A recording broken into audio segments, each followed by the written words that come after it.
So, good evening, everyone. My name is Abhishek Sharma, and I used to take ethics and essay papers earlier at Rouse IAS and now at Anantam IAS.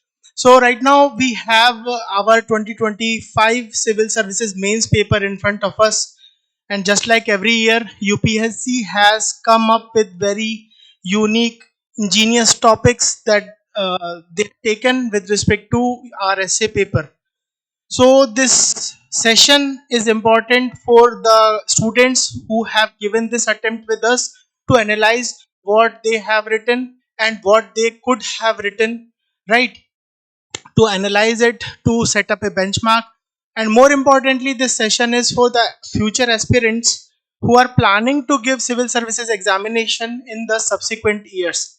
So इस session में हम क्या करने वाले हैं, हम लोग कुछ डिस्कशन करेंगे with respect to what has been the nature of 2025 examination paper, क्या कुछ similarities हैं पैटर्न में और क्या differences हैं, right? तो हम आगे के लिए प्रिपरेशन कैसे कर सकते हैं with respect to our mains examination and in special reference to our essay paper. ठीक है, तो let us first see the topics that have appeared in the paper with respect to section A. As usual, again UPSC essay paper is of 250 marks and you have to write two essays selecting from one from section A and other from section B, और दोनों का weightage होता है 125 marks, which means 125 marks के दो ऐसे आपको लिखने होते हैं, selecting one from each section. तो सेक्शन ए में इस साल the topics were, the first topic was truth knows no colour. The first topic was truth knows no color. The next topic in section A was the supreme art of war is to subdue the enemy without fighting. If you can recall, the students can recall an ancient Chinese philosopher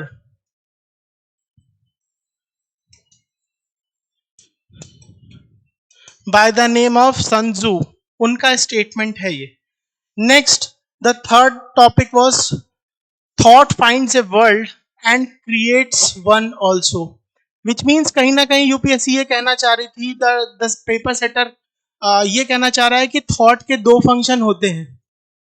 पहला function होता है finds a world, which means an explorative. Thoughts are explorative in nature. ठीक है, exploration करते हैं thoughts, find करना, spirit of inquiry.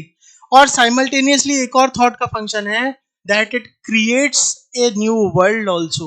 तो दो डायमेंशंस में इस एस्से को देखा जाना चाहिए था, एक्सप्लोर करना चाहिए था, right. And the last one, the last again the words of wisdom given by UPSC has been best lessons are learned through bitter experiences, which means there must be something in the bitter experiences. हमारे जो bitter experiences होते हैं उनमें कुछ तो बात होती होगी कि जो बेस्ट लेसन हम लाइफ में लर्न करते हैं ना, वो are through bitter experiences. Moving on to second section B. Again इस सेक्शन में से कोई एक टॉपिक चूज करके आपको लिखना था in around 1250 words or for 125 marks, right? So the first topic of section B was muddy water is best cleared by leaving it alone. ठीक है, तो किसी भी चीज में कोई डिस्टरबेंस है, कोई थॉट प्रोसेस में, किसी इवेंट में कोई डिस्टरबेंस है, तो best way to settle it is to leave it alone, right. The next is the years teach much which the days never know. For me, if you ask me, the most beautiful topic, the most beautiful line that they have given in this entire paper is this one. And also again, let me tell you, topic number 2 of this section and topic number 1 of the previous section. For me personally, I would say these are the most challenging topics, right? The third is it is best to see life as a journey and not as a destination. ठीक है, किसी life को just like any event, we have to see it as a journey and not as a destination. And the last topic is contentment is natural wealth and luxury is artificial poverty. अच्छा, इन topics को देखने के बाद में what is our analysis, हमारा analysis क्या है कि दो चीजों पे बात करेंगे. फर्स्ट वन इज कंटिन्यूटी, क्या इन टॉपिक्स में कंटिन्यूटी रही है, और सेकंड एस्पेक्ट क्या कुछ चेंज आया है क्या.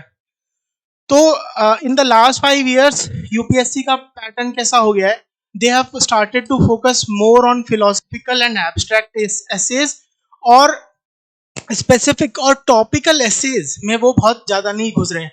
Bye the meaning of topical essays और specific essays, I mean topics such as social development, education, technology, right? Social issues, let us say for example healthcare and gender. इन topics में वो बहुत ज्यादा नहीं घुस रहे, और आपसे something based on wisdom, something based on abstract knowledge, उसको वो टेस्ट करना चाह रहे हैं. तो that has been the continuity. And अगर हम चेंज की बात करें तो थोड़ा सा, again if you talk about this, ये थोड़ा सा ऐसे जो है ना, साइडेड है ऑन सिक्योरिटी डायमेंशन. तो ये एक देखने में है कि कहीं ना कहीं सिक्योरिटी को एक स्पेसिफिक स्पेस दिया गया है, जो कि हम हमेशा ट्रेडिशनली एक डायमेंशन की तरह देखते थे सिक्योरिटी को, उसको एक स्पेसिफिक पर्टिकुलर स्पेस दिया गया है, जो कि बहुत टाइम के बाद ऐसा कुछ देखने को मिला था. राइट. अब हम क्या करेंगे, the next stage would be analysis. समझ में आ गया what has been the pattern of change, क्या कंटिन्यूटी है क्या चेंज है. तो मोर और लेस कंटिन्यूम में रखा है यूपीएससी ने इसको, जो पिछले 3-4 साल से there is a specific emphasis on philosophical और एब्स्ट्रैक्ट टॉपिक्स. तो उसी के साथ में यूपीएससी ने इस बार भी कंटिन्यू किया है. Moving on, let us come to the specific topics. Right.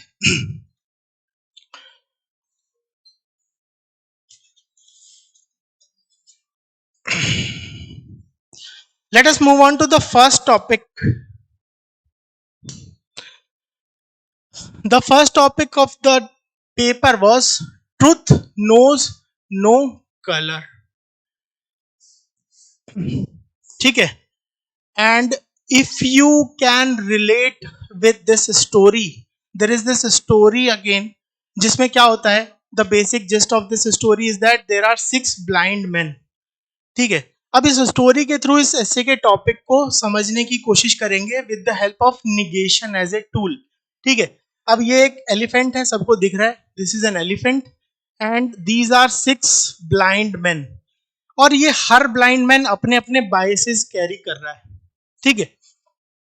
तो जिस ब्लाइंड मैन ने एलिफेंट के पैर को टच किया, उसने क्या बोला, क्योंकि they have not seen an elephant before, उसने क्या बोला कि भाई जो ये हाथी है ना, ये एक पेड़ के तने की तरह है. It is this elephant is like a trunk.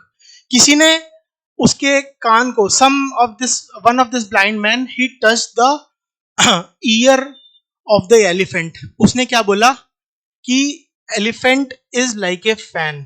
And you get the drift, you get the idea. जिसने ट्रंक को देखा उसने कहा कि it appears to me like a python. जिसने इसके सींग, इसके टस्क को देखा, उसने बोला कि it appears like an arrow to me. इस स्टोरी के मीडियम से हम क्या प्रूव करना चाह रहे हैं कि humans are full of their biases, but at the same time truth क्या है, truth is devoid of any colour, which means there is no colourability, no biases,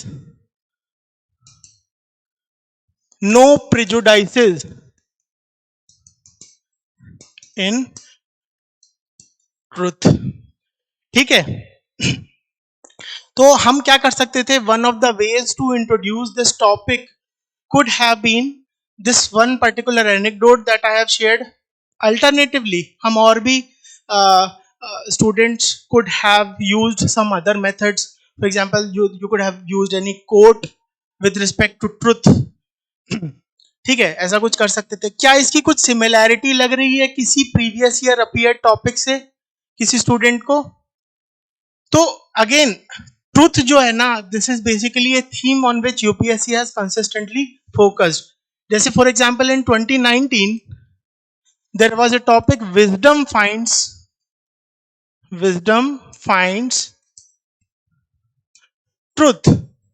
ठीक है, this was the topic.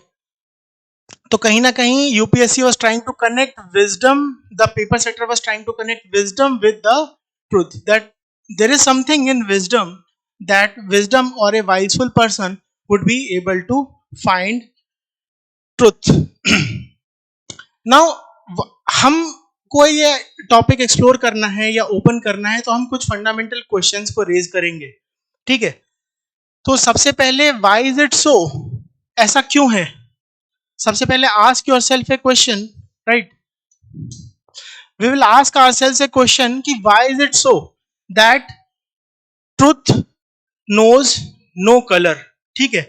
Why is it so, why truth knows no,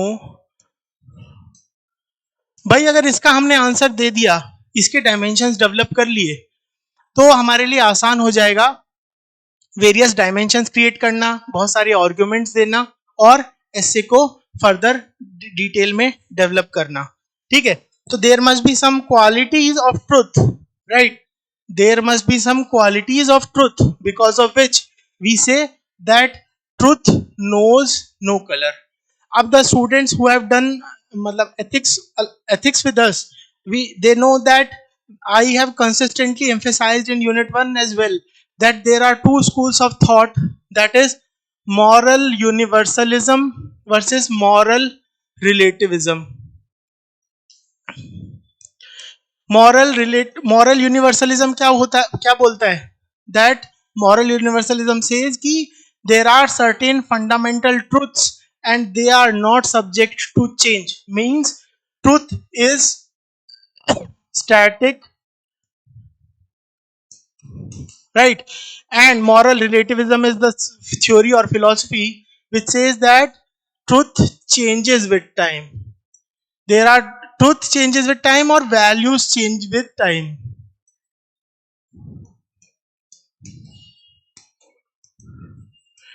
ठीक है?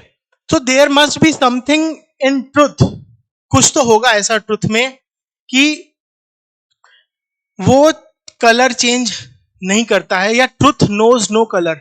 इसके कहने का मतलब क्या है कि truth is very objective in nature. Truth is objective in nature. Truth is devoid of biases,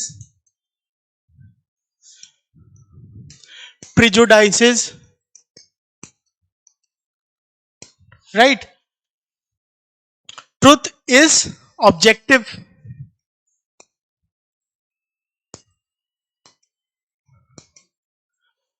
What can we say? Truth is eternal in nature. ठीक है? सत्य ही शिव है. Truth is eternal and immutable. It does not mutate. It does not change. It is eternal. It is free from any kind of biases, prejudices, any kind of perceptions. ठीक है? It is free from any kind of perception, appearances. For example, it is also free of appearances. Appearance का मतलब क्या है? Appearance का मतलब है colour. यहाँ पे कलर ही है appearance. तो truth is free of any colour, right? वही वो टॉपिक में बोल रहा है. Truth does not know any colour. That means it is free of any kind of biases, it is free of any kind of prejudices, any kind of it is truly very objective in nature, it is eternal and immutable, and it is free of any kind of appearances. हमें कहीं ना कहीं ये prove करना है, right? तो ये चीजें क्या होंगी, हमें डायमेंशंस एक्सप्लोर करने में या बिल्ड करने में हेल्प करने वाली हैं. अब हम इसका थोड़ा सा डिटेल्ड एनालिसिस करेंगे कि कैसे this all these theories could be put, all these things could be put to practice, right? तो ऑब्वियसली हम कॉन्स्टेंटली ये एम्फेसाइज करेंगे कि truth is very universal and objective in nature. Let us look at it from the various kind of dimensions. सबसे पहले let us try to see it from the historical point of view, right?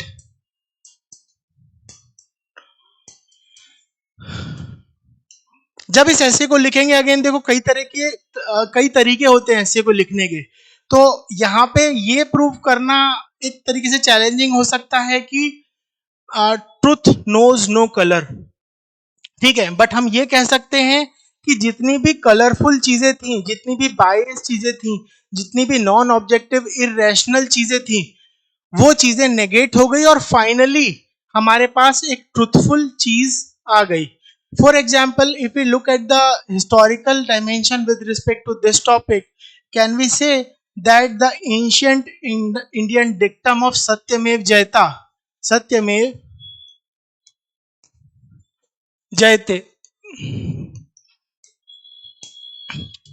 truth alone triumphs, right? This ancient dictum says the same thing, which means, for example, we can say that truth is universal in nature. That is why does it always win? That because it is universal in nature.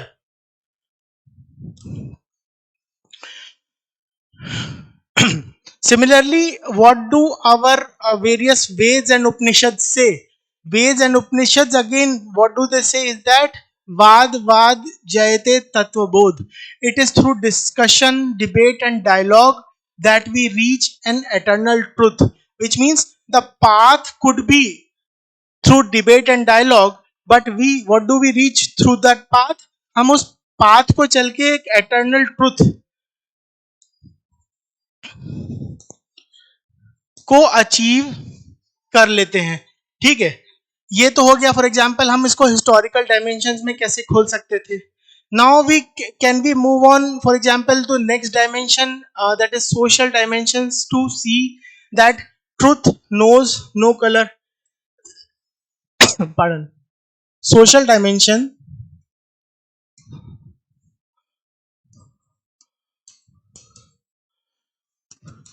क्या prove करना है हमें? Truth knows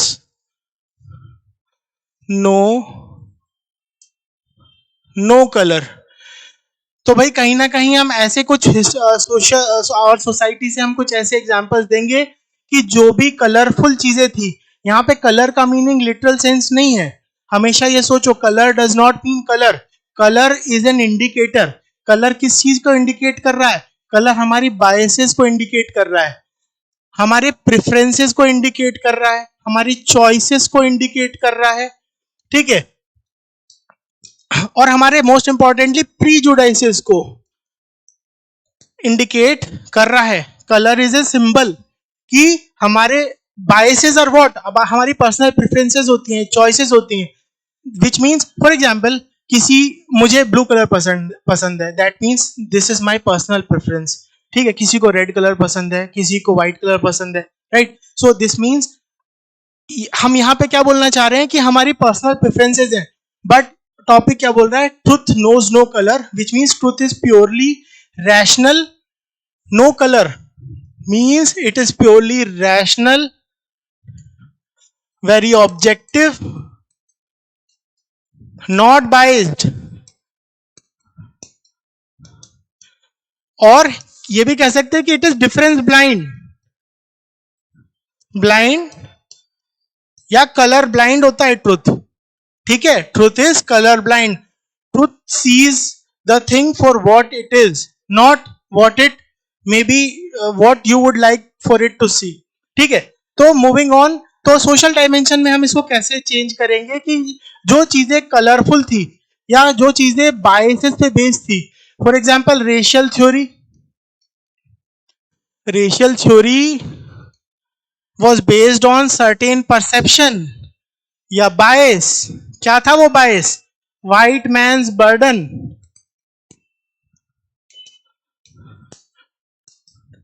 ठीक है. Racial theory was based on bias of white man's burden. See the irony, I'm using colors to prove that truth knows no color. Similarly, if we see, can we say that patriarchy, let us move on and see the angle of patriarchy. Patriarchy was what? It was biased.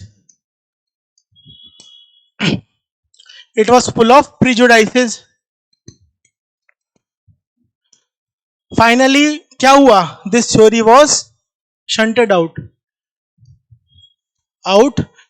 and a theory of equality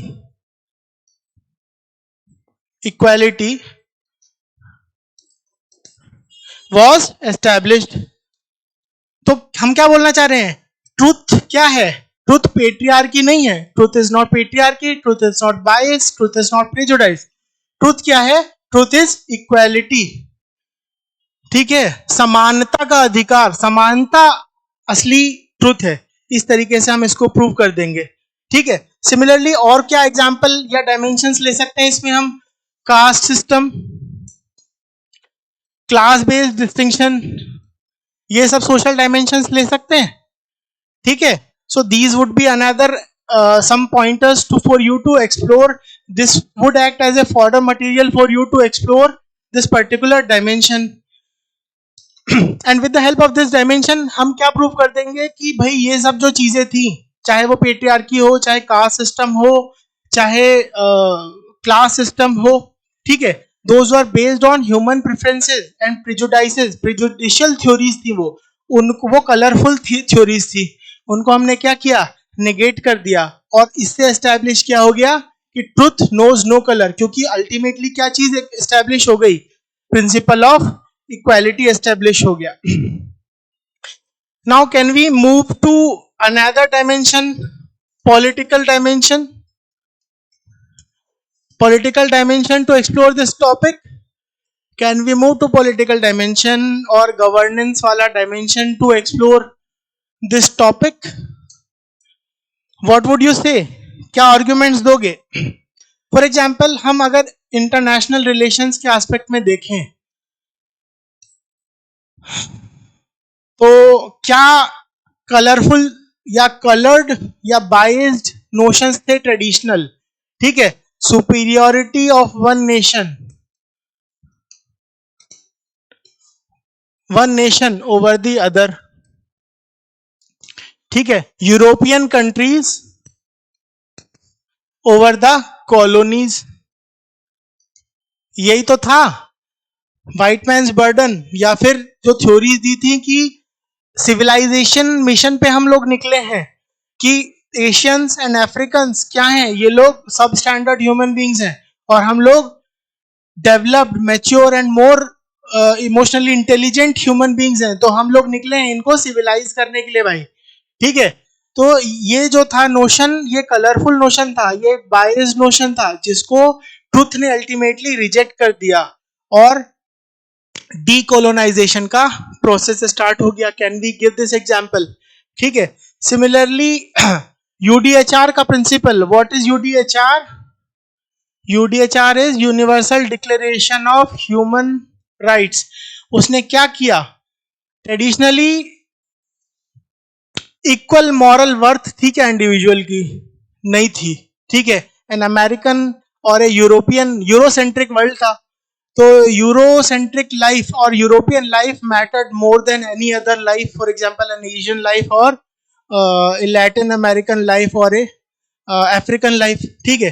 तो universal declaration ने क्या बोला? All man are born equal and free. ठीक है. ऐसा बोल दिया उसने कि all man are born equal and free and have equal moral worth. तो यही है. दिस इज व्हाट कलरफुल चीज क्या थी कि यूरोपियन मैन और European life is superior than an Asian और may be Latin American life. But universal declaration of human rights ने क्या बोल दिया? Truth knows no colour and the real truth is that everyone is born equal and free and has got equal moral worth. और देखो और सोचो, international relations के dimension में अगर हम सोचें तो 18th, 17th, 18th, 19th centuries क्या थी? Age of hegemon. ठीक है. तो फर्स्ट क्या हुई? ये ट्रांसलेट हुई यूनिपोलर वर्ल्ड में.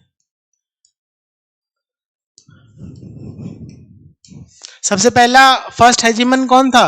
यूके था, ठीक है। उसके बाद हेजिमनी ट्रांसफर हुई यूएसए को, यहां तक यूनिपोलर वर्ल्ड चला। ये था कलर,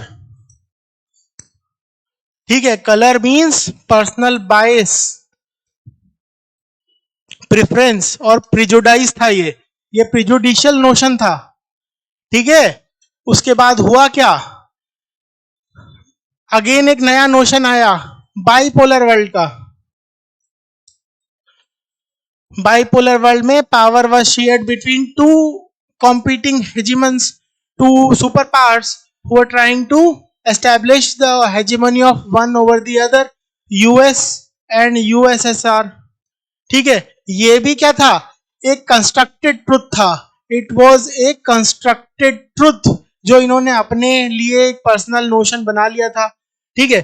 अल्टीमेटली रियलिटी क्या हुई, कोल्ड वॉर खत्म हुआ, एक तरफ तो दूसरी पार्टी खत्म हो गई, दैट वाज यूएसएसआर, और धीरे धीरे यूएस की हेजीमनी भी डिक्लाइन हो गई। और आज का वर्ल्ड कैसा है, what is the nature of today's world? Today आज के वर्ल्ड को हम बोलते हैं multipolar world. Multipolar world which is based on objective reality,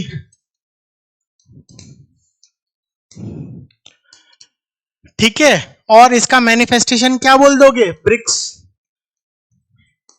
BRICS का राइज हुआ, G20 का राइज हुआ,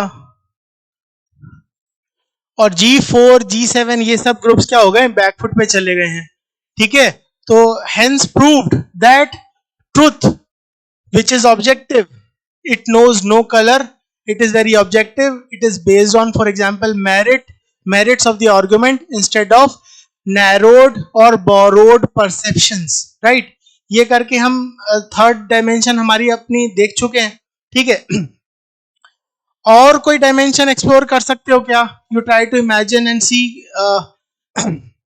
कोई और एडिशनल डायमेंशन है क्या? Can we explore a dimension, additional small dimension of science, ठीक है। तो ट्रेडिशनली क्या हुआ, रेसिज्म को क्या, किस चीज से जस्टिफाई किया गया?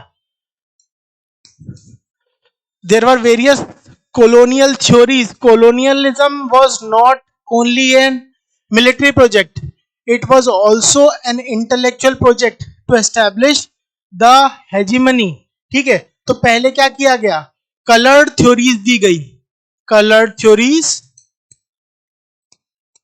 कि one race is better than the other race, ठीक है। R1 race 1, European race is better than the other race. Eugenics के बेस पे इसको फर्दर कंसोलिडेट किया गया, ठीक है। और आज के टर्म्स में हम देखो, फॉर एग्जांपल साइंस में क्या देखते हैं, एल्गोरिथमिक बायस है, ठीक है। तो ये बायसेस ही तो हैं, these biases are what, these are the manifestations की ये सब कलर्ड चीजें हैं। That means algorithmic bias is a manifestation of bias, which means it is an coloured notion, one day or the other ये चीज खत्म होने वाली है, और एक नेचुरल रियलिटी और थोड़ी सी एक logical reality will take its shape, ठीक है। आज और अगेन क्या क्या प्रॉब्लम्स हैं, if you look at science, कैसे आज के करंट नोशंस में हम can we say that climate change denials, जो लोग क्लाइमेट चेंज के डिनायर्स हैं वो लोग कलर्ड पर्सपेक्टिव दे रहे हैं कि नहीं नहीं, for example, one president of the USA says one thing and the other president almost all of a sudden he comes and says yes we are exiting out of one particular Paris agreement or so, ठीक है। तो ये जो डिनायलिस्ट हैं ये लोग क्या है, अपना कलर्ड परसेप्शन दे रहे हैं कि नहीं नहीं, there is no such thing as climate change, but actual truth जो है वो यही बोलेगा, क्या बोलेगा कि no, climate change is a reality that we are facing because it is based on truth, and truth is based on objective data, objective data पे based है, analytics पे based है, ठीक है। ऐसे करके हम अनदर एक डायमेंशन एक्सप्लोर कर सकते हैं। Remember all these are points, जब हम नरेशन करेंगे तो इन्हीं को पैराग्राफ फॉर्म में डिस्कोर्सिव वे में लिखेंगे। तो one dimension means here 1.5 page में हम इन बातों को arguments, counter arguments, evidences, examples, इनके थ्रू फर्दर कंसोलिडेट करेंगे. तो body will take a shape of 1.5 page. Let us say we take for one dimension. तो 5 dimensions में लगभग 8 पेज क्रिएट हो गए, 7.5 page. For example then 1.5 page would be for use for your introduction वहां पे. And then simultaneously अब हम क्या करेंगे, should we try to find some counter arguments also? Is this a topic whose nature is something like कि जहाँ पे counter argument दिया जाना चाहिए या दिया जाए? Let's try to give some counter arguments. ठीक है, एक critical appraisal करते हैं इसका counter arguments के थ्रू. तो सिमिलरली जहां से हमने स्टार्ट की थी ना बात की, वहीं पे फिर से चलते हैं काउंटर आर्ग्यूमेंट्स देने के लिए. Let us go back to the same theory, moral relativism versus moral absolutism. Moral absolutism is the theory that says truth is one and it is objective. ठीक है. Similarly there is again a theory, इसके main proponent कौन थे? Socrates. Socrates ने सबसे पहले कहा था. Moral relativism is again a theory that says that truth or values keep changing with time, space and location. तो हम काउंटर व्यू ऐसा दे सकते हैं कि ट्रुथ इज रिलेटिव. ठीक है, हम ये भी कह सकते हैं कि ट्रुथ इज रिलेटिव. किस कंटेक्स्ट में कह सकते हैं? It is relative to our culture. Can we say that it is relative to our culture? It is relative to community.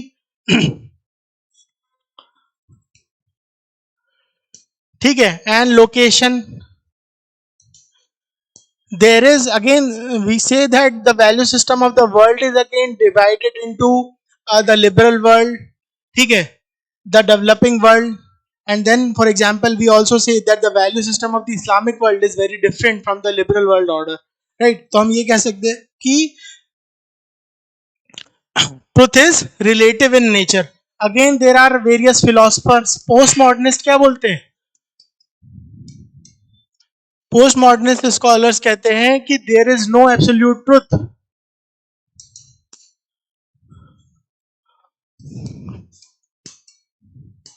But versions of truth.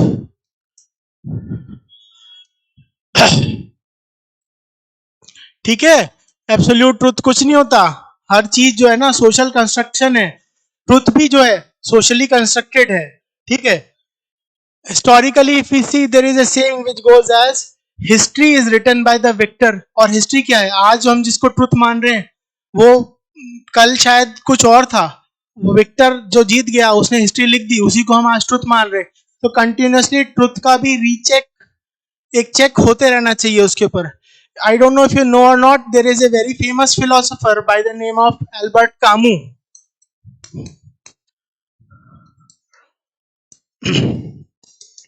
ठीक है, he's a literary giant also. He said that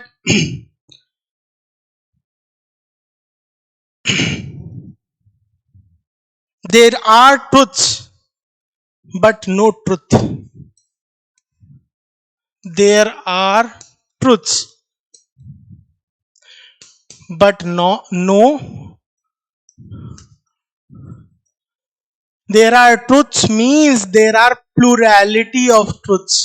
बहुत सारे truth हो सकते हैं. ठीक है, for me the truth could be different, and for you or for some other community person, truth could be something that is located in his own community. It's his own values, his own upbringing, so on and forth. So there are truths. Truth exist करते हैं. Truth exist नहीं करता. मतलब एक one single monolith नहीं है ये कि यही ट्रुथ है. ट्रुथ्स एग्जिस्ट करते हैं, मल्टीपल ट्रुथ्स हैं. ठीक है, again this comes as a caveat. हमें सिर्फ एक पर्सनल एक डायमेंशन एक्सप्लोर करनी थी. काउंटर आर्ग्यूमेंट्स भी कुछ हो सकते हैं क्या? But since the nature of this essay is कि डोमिनेंट डायमेंशन क्या है, हमें पुराना वाला जो हम डिस्कशन कर रहे थे ना, वो ही उसी को एम्फेसाइज करना है, इसके ऊपर ज्यादा एम्फेसिस ले नहीं करना है। ये तो मैंने just for the sake of exploration एक डिस्कशन था तो बता दिया। इसमें से एक दो पॉइंट्स कोई भी पिक कर लेंगे और उनको हम वहां पे लिख देंगे for the sake of counter argument. पूरा ऐसे ये नहीं बना देना है कि 6 पेज में से 2 पेज तो जो कोर टॉपिक की एसेंस थी उस पर लिखे और 8 पेज जो है आपने अपना काउंटर आर्ग्यूमेंट में दे दिया।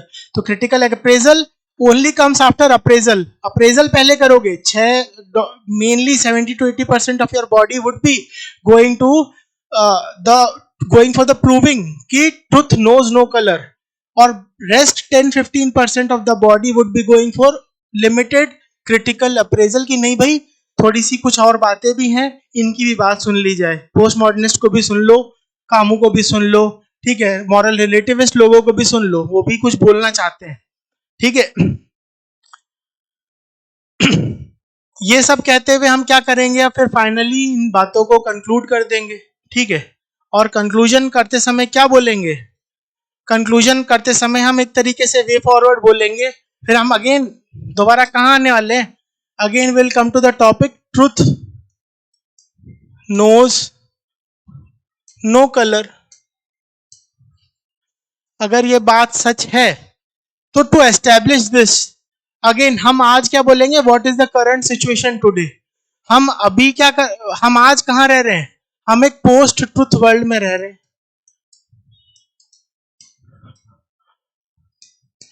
जहां पे रियलिटी क्या है, रियलिटी या ट्रुथ हैज बीन ब्लर्ड। बहुत ज्यादा we are living in an age of confusion, ठीक है, एज ऑफ कंफ्यूजन में हम लोग जी रहे हैं। तो अब इस कंफ्यूजन को खत्म करने का और ये चीज एस्टैब्लिश करनी है हमें क्या कि ट्रुथ नोज नो कलर, इस चीज को एस्टैब्लिश करने के लिए हम कुछ वे फॉरवर्ड देंगे।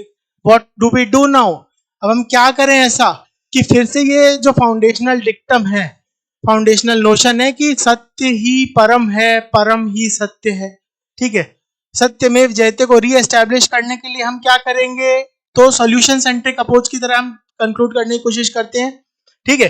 साइंटिफिक टेम्पर डेवलप करेंगे, we would develop scientific temper in society. Critical reasoning develop करेंगे, व्हाट टू डू नाउ,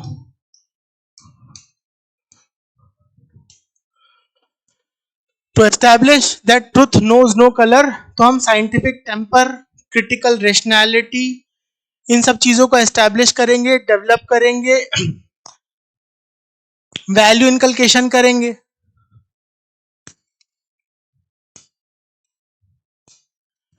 किस चीज का, ऑब्जेक्टिविटी का, ऑब्जेक्टिविटी लेके आएंगे लोगों के अंदर, ठीक है। क्रिटिकल रीजनिंग डेवलप करेंगे, civilisation we can what we can say is that we will try to open up civilisational dialogues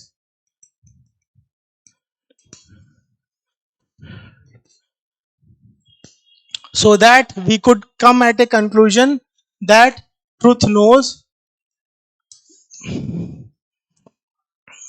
no color, so that truth we know come to know that truth knows no color, and we again bow down to the infallibility of truth and objectivity plus rationality.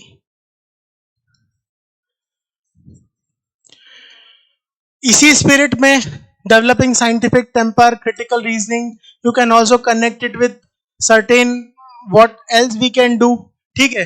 तो national education policy को link कर सकते हैं इसमें, we can link it with national education policy, ठीक है। हम role of media को हाईलाइट कर सकते हैं, we will highlight the role of media to develop scientific temper. First rule of media is courage. First is spirit to find the truth and courage to put it in the front of readers. Right? तो role of media को इसमें highlight करते हुए या फिर new education policy के साथ एक पॉजिटिव कंक्लूजन हम दे सकते हैं और इस एस्से को कंक्लूड कर सकते हैं, राइट। लेट अस सी कि सेकंड टॉपिक क्या था. We will see what was the second topic. The second topic again was very interesting topic. Let us read it out. The supreme art of war. So let us try to highlight the keywords. So art of war जानते हो क्या होता है? It was a book written by Sun Tzu. He was a Chinese philosopher. What he said, the supreme art of war means the best art of war, the best strategy is to subdue the enemy. Enemy को क्या करना है? घुटनों पे लेके आना है, even without fighting. मतलब बिफोर इवन पहला एरो चलाने से पहले या पहली गोली चलाने से पहले ही दुश्मन को अपने घुटनों पे लेके आना है. तो can we try to contextualise अभी रिसेंट 2-3 महीने के इवेंट्स. ऑपरेशन सिंदूर से पहले क्या हुआ? ठीक है, हमने इंडस वाटर ट्रीटी को अबेयंस में डाल दिया. ठीक है, तो what did our prime minister Modi से? Prime minister Modi in a very categorical and in a very angry manner he delivered his emotions to the neighbor. ठीक है, and he said very beautiful lines that terror and trade cannot go together and water and blood. उन्होंने क्या बोला था? Water and blood cannot flow together. फिर क्या किया? Subsequently Indus water treaty को कट कर दिया और पानी रोक दिया. उससे क्या हुआ? The supreme art of war is to subdue the enemy. हमने फाइटिंग स्टार्ट भी नहीं करी और enemy was at its knees कि भाई पानी बंद हो गया, फसल खराब हो जाएगी, ये हो जाएगा, वो हो जाएगा. ठीक है, एक पैनिक क्रिएट कर दिया, ए सिचुएशन ऑफ पैनिक जो आज तक नहीं हुआ. पिछले 50, 60, 70 साल से जो ट्रीटी चल रही थी जिसको हम खुद ऑनर कर रहे थे बहुत ज्यादा because of our traditions and legacy. ठीक है, as a responsible member of comity of nations हम उसको रिस्पेक्ट कर रहे थे. Despite even Mumbai terror attack हमने वो चीज नहीं करी थी, रिमेंबर. और उस चीज को भी हमने अबेयंस पे डाल दिया to subdue the enemy without even fighting. ठीक है, अब ये बात उन्होंने क्यों कही? फॉर एग्जाम्पल हम सबसे पहले रेशनैलिटी डेवलप करते हैं. Try to find various dimensions.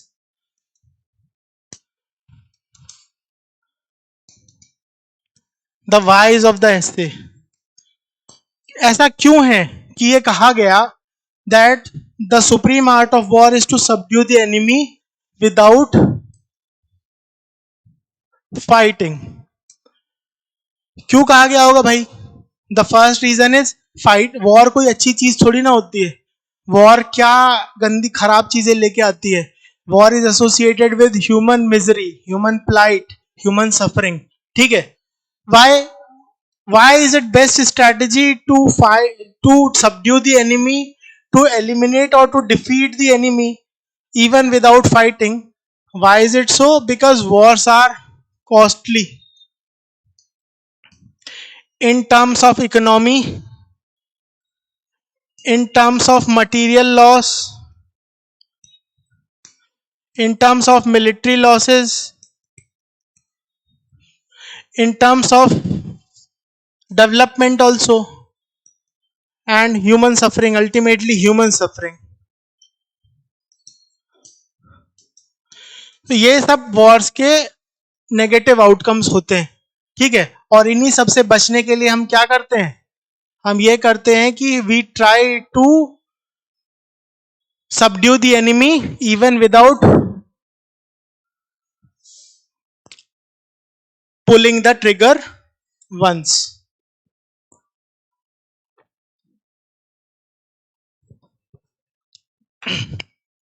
If this premise has been set, ये बात निश्चित हो गई है, कंफर्म हो गई है कि क्यों ये करना है, because wars are very costly.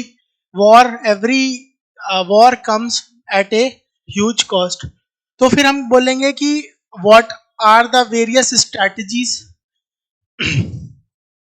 What can be various strategies, ठीक है, to win the battle, sorry, to win the battle without fighting. Subduing करने का क्या और मेथड्स है, ठीक है. तो सबड्यू करने के क्या वेरियस मेथड्स हैं? Intelligence,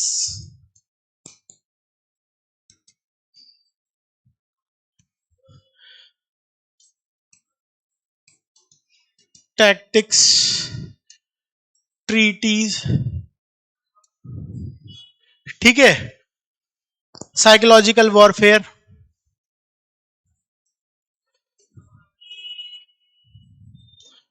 trade wars, trade and tariff,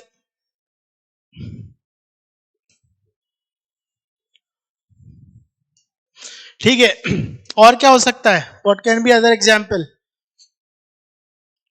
another some other alternative dispute resolution mechanisms, diplomacy. We can also subdue the enemy with the help of diplomacy. Culture. Culture is what? It is an element of soft power. ठीक है, तो soft power के through हम subdue कर सकते हैं enemy को. Let us try to open this dimension in the context of our history. ठीक है, तो ऑब्वियसली सबसे पहला तो आप नाम संजू का ही लिख सकते हो, ठीक है. There is a Chinese game, board game है चाइना में जो खेला जाता है, जस्ट लाइक चेस. उसको वो लोग बोलते हैं गो, ठीक है. गो बोलते हैं उसको चाइनीज लोग. अब इसमें जैसे फॉर एग्जांपल चेस में तो क्या होता है कि आपकी जब क्वीन मर जाएगी, whoever loses the queen loses the game, right. Go में ऐसा नहीं होता. गो में क्या होता है कि for example this is the board of team A and team B. Whosoever by the end of the game gains more territory. Suppose that this particular territory of A goes to B. B की अब यहां से start किया था game और यहां पे आके यहां पे उसकी उतनी टेरिटरी हो गई है, राइट. तो B would win the game, ठीक है.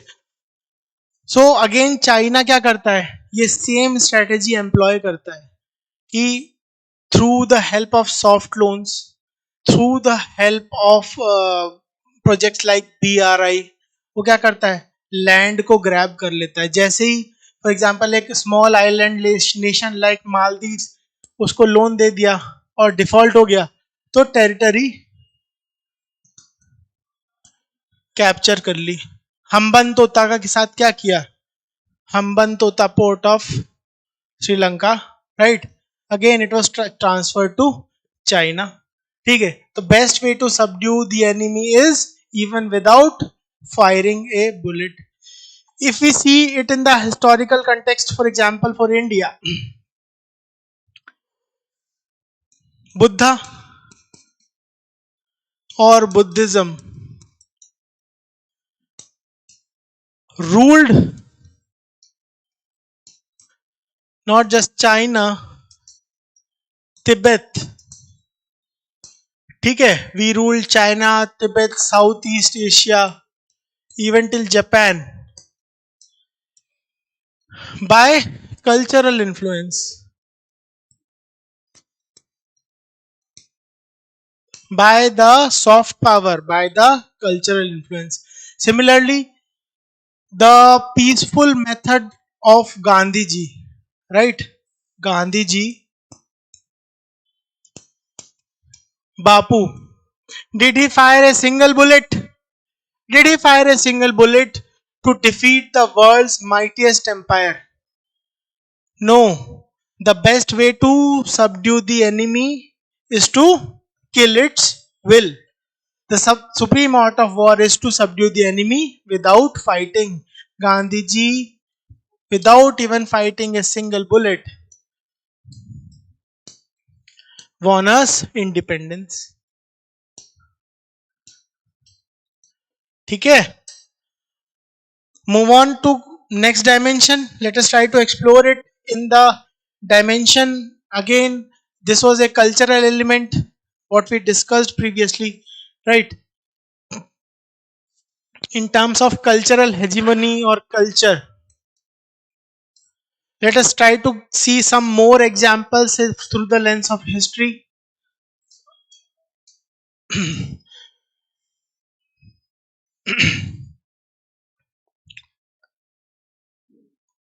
For example, we can take the example of Cold War.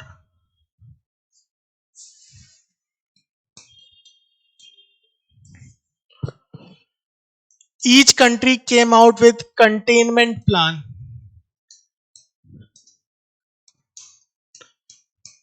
ठीक है? And through this containment plan, they gained territories either physically or through particular ideologies or through establishing puppet regimes.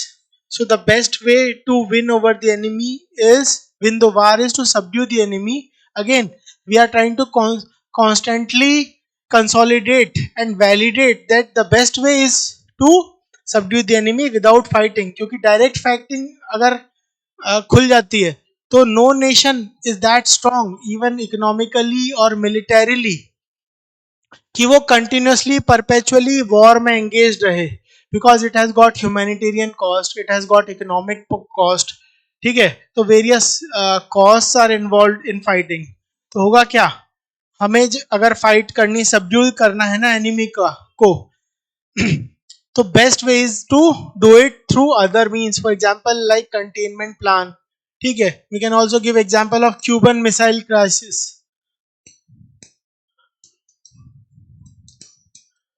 Cuban missile crisis का example दे सकते हो. ठीक है, deterrence. Deterrence as an example can be given to subdue the enemy without fighting.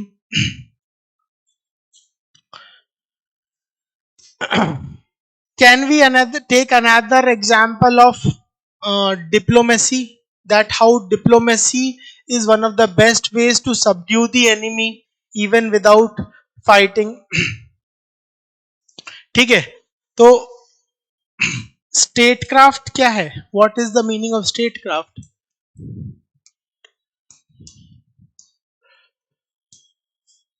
To win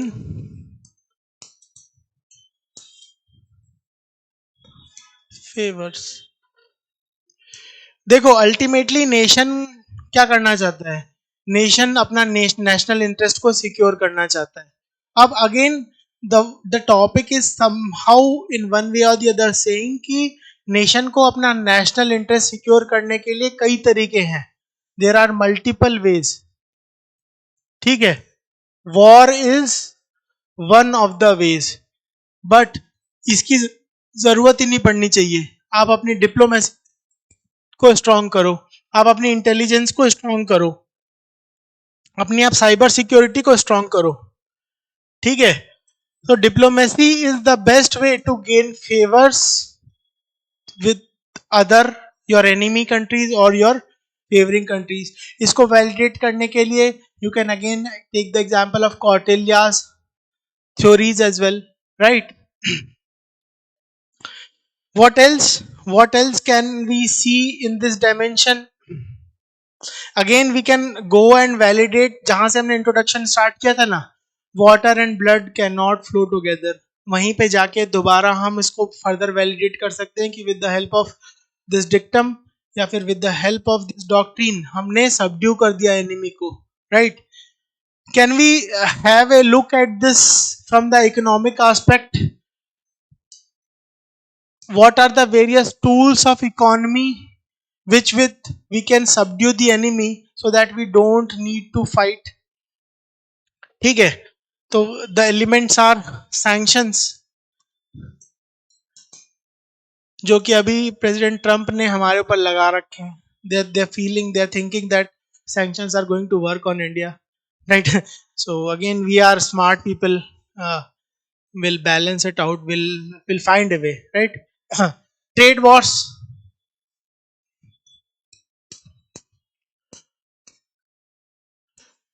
ठीक है, trade wars can be another example. What can be other examples? What can be other weapons through which you can subdue your enemy so that you don't have to fight a war? Again, the best example over here would be BRI. BRI क्या कर रहा है? एक perpetual dependence create कर रहा है, so that you subdue that enemy.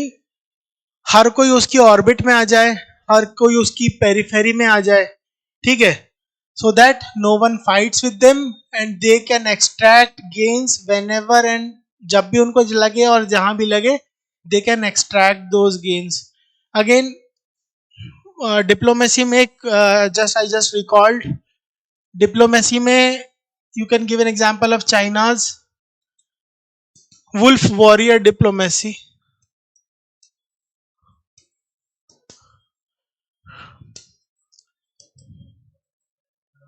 ठीक है, this can also be an example. Diplomatic engagement में this can also be an example, wolf warrior diplomacy. Let us try to open this topic further. और क्या कर सकते हैं? Trade pact sign कर सकते हैं, either to include some country and give favorable status or to exclude certain country. ठीक है, so that the particular country which you are trying to exclude, उसको ज्यादा कुछ मॉनेटरी गेन्स ना हो पाए. तो होगा कि अल्टीमेटली फॉरेक्स रिजर्व खत्म हो जाएगा और फिर बस क्या है, सबड्यू हो गया वो. Can we again give some examples of psychological warfare here? How to subdue the enemy through psychological warfare? Propaganda, right? This can be one element. Again,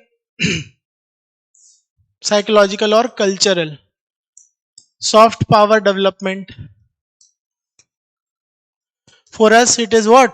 Bollywood, yoga. ठीक है, इसके through all these are the elements through which हमारी soft power develop हो सकती है. Again साइऑप्स में और क्या एग्जांपल दे सकते हो? Cyber warfare.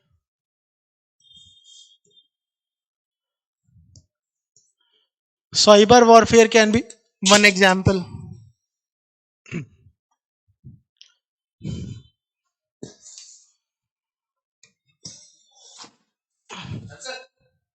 Cyber warfare can be another example, right?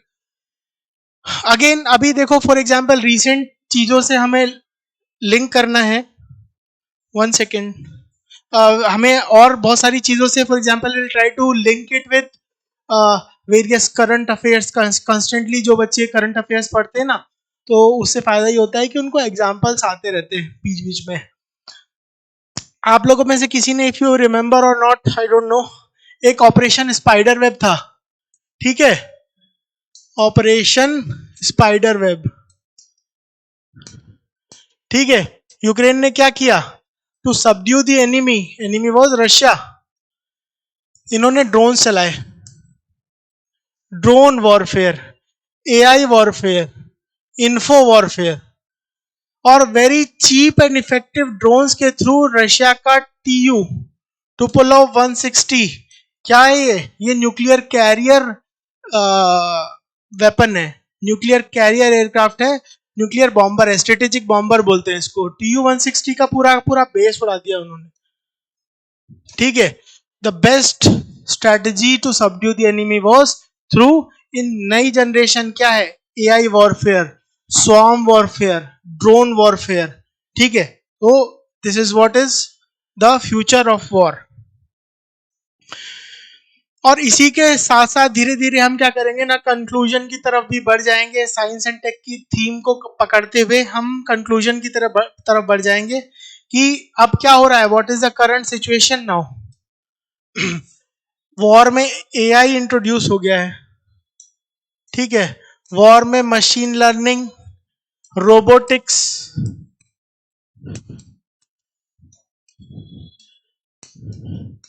Info warfare, war of narratives, ये चीजें, these are the recent developments जो कि हो रहे हैं in the field of warfare. तो इन चीजों में हमें फोकस करना है, ठीक है। अच्छा, एक तो ये एस्पेक्ट हो गया कि how to subdue the enemy without even firing a bullet. But चलो एक बार कोशिश करते हैं कि अगर वॉर हो ही गई, is this dictum always useful? Try to question this, is this always true? वो तो बोल के चले गए 2 ढाई 3 हजार साल पहले, बट आज की रियलिटी क्या है? कई बार क्या होता है कि वॉर बिकम्स ए नेसेसिटी, ठीक है। War becomes a necessity. तो थ्योरी ऑफ वॉर में दो एलिमेंट्स हैं, जस्ट वॉर डॉक्ट्रिन और just cause. Just war and just cause. तो जस्ट इन केस हमें वॉर लड़नी पड़ जाती है, जैसे क्या हुआ, इंडस वाटर ट्रीटी को अबेयंस पे ले जाने के बाद में भी ऑपरेशन सिंदूर तो करना पड़ा ना। तो sometimes, is it always true? तो एक क्रिटिकल एंगल लाने के लिए, क्रिटिकल अप्रेजल लाने के लिए क्या बोलेंगे, समटाइम्स वॉर बिकम्स नेसेसिटी, ठीक है। एग्जाम्पल क्या दोगे? यूएस का atomic attack to stop the war, Hiroshima Nagasaki पे उनको अल्टीमेटली बॉम्ब गिराना पड़ा। अब ऐसी टोटलिटेरियन फिलोसफी, टोटलिटेरियन डॉक्ट्रिन्स हैं लाइक नाजिज्म एंड फासिज्म, उनके साथ में कोई नेगोशिएशन हो पाएगा क्या? बहुत डिफिकल्ट है। इरेशनल डॉक्ट्रिन्स है, इरेशनल लोग हैं, इरेशनल फिलोसफी है। तो कहीं ना कहीं कई बार पीस को प्रोटेक्ट करने के लिए वॉर में जाना पड़ेगा। This for example fascism, world war 2 का एग्जाम्पल दे दो कि वर्ल्ड वॉर 2 हमें फाइट करनी ही पड़ी, ना चाहते हुए भी एलाइड फोर्सेस को वर्ल्ड वॉर 2 फाइट करनी पड़ी, so that peace could be upheld. Similarly एक जस्ट और एक फेयर रिस्पॉन्स देना था, तो ऑपरेशन सिंदूर करना ही पड़ा हमें।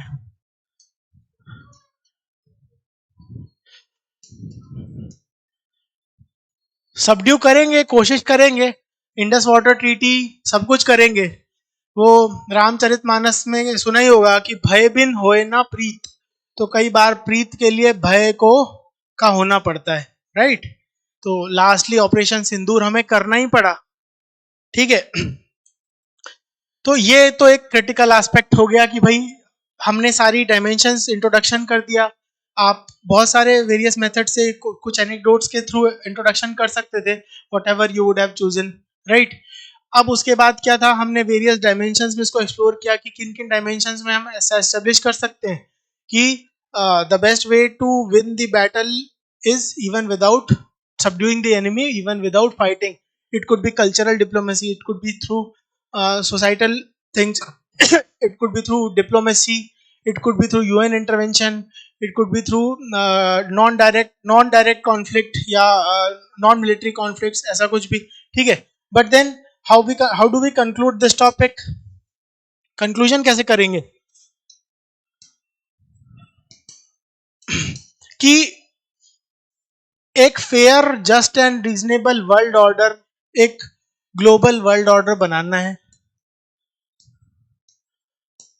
जिसमें कि हम वॉर को एक इंस्ट्रूमेंट ऑफ द पास्ट ही बना दे। कि वॉर होनी ही नहीं चाहिए, ऐसा कुछ हम कर दें, तो भाई सजेशन में क्या लिखोगे कि यूएनएससी का रिफॉर्म करेंगे, यूएनएससी का रिफॉर्म करेंगे, और इंडिया जो कि इसकी एक सीट डिजर्व ही करता ही है, उस सीट को हम देंगे।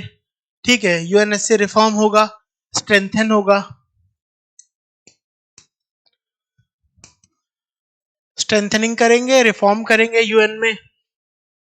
ठीक है, डेवलपिंग स्ट्रॉन्गर पॉलिटिकल इंस्टीट्यूशंस,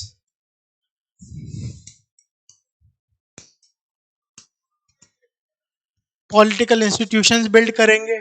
ठीक है, military, strong military deterrence develop करेंगे, जैसे अभी रिसेंटली इंडिया ने अग्नि 5 का टेस्ट कर दिया, वो डिटरेंस का एक एग्जाम्पल था। ठीक है, मिलिट्री डिटरेंस डेवलप करेंगे, और ऐसे ही कुछ और, फॉर एग्जांपल हम और फर्दर ग्लोबल फोरम्स डेवलप करेंगे, ट्रीटीज को स्ट्रेंथन करेंगे, और जो रिकैल्सिट्रेंट स्टेट्स हैं उनको वर्ल्ड ऑर्डर से या world comity of civilised nation से अलग कर देंगे। Right, so this is how we would conclude our topic number 2। ठीक है, satisfied, happy? What is topic number 3? The topic number 3 is thought finds a world and creates one also. दो part में से है। First one is thought finds a world. ठीक है, first is and also thought creates a world. World also या world, it also creates a world, means हमारे human thought के दो फंक्शन हैं। ह्यूमन थॉट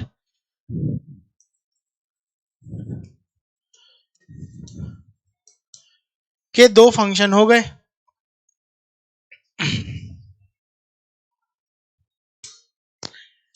एक हो गया एक्सप्लोरेटिव फंक्शन,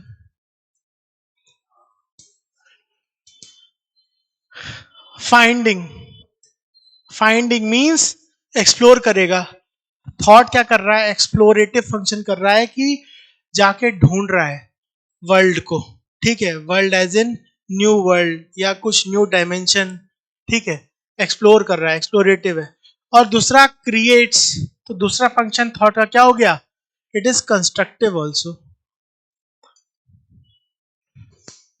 थॉट का दूसरा फंक्शन क्या हो गया? कंस्ट्रक्शन करना हो गया।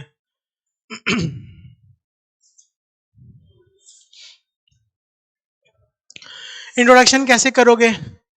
You'll try to introduce with some good, what are the ways to introduce? कुछ कोटेशन से इंट्रोड्यूस कर सकते हो, कोई एनेक्डोट से इंट्रोड्यूस कर सकते हो, कुछ अच्छी सी ब्यूटीफुल लाइन लिख सकते हो। For example what I wrote was, when Newton saw the apple fall he found a world. ठीक है, appreciate the beauty of these lines. When Newton saw the apple fall, saw the apple fall,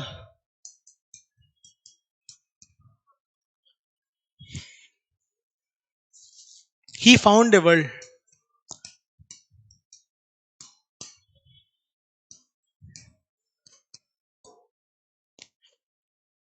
And when Gandhi dreamt of Swaraj,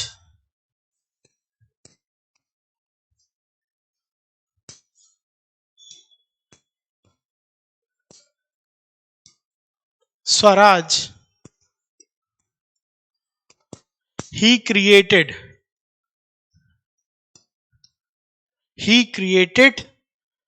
one.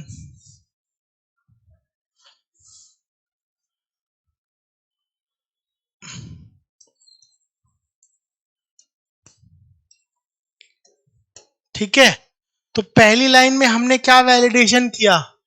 जब Newton saw the apple fall he found, topic क्या बोल रहा हमारा? Thought finds a world, Newton found the world, and then also creates one. Gandhi, when he dreamt of Swaraj, he created one. दो function हो गए thought के, पहला explorative और दूसरा क्रिएटिव। अब दूसरी चीज सोचो, क्या सोचोगे कि ऐसा क्यों है भाई? ठीक है, तो रीजनिंग लानी है ना एसे में। द पर्पज और objective is to establish reasoning in एसे।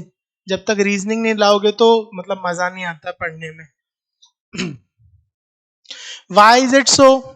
ऐसा क्यों होता होगा?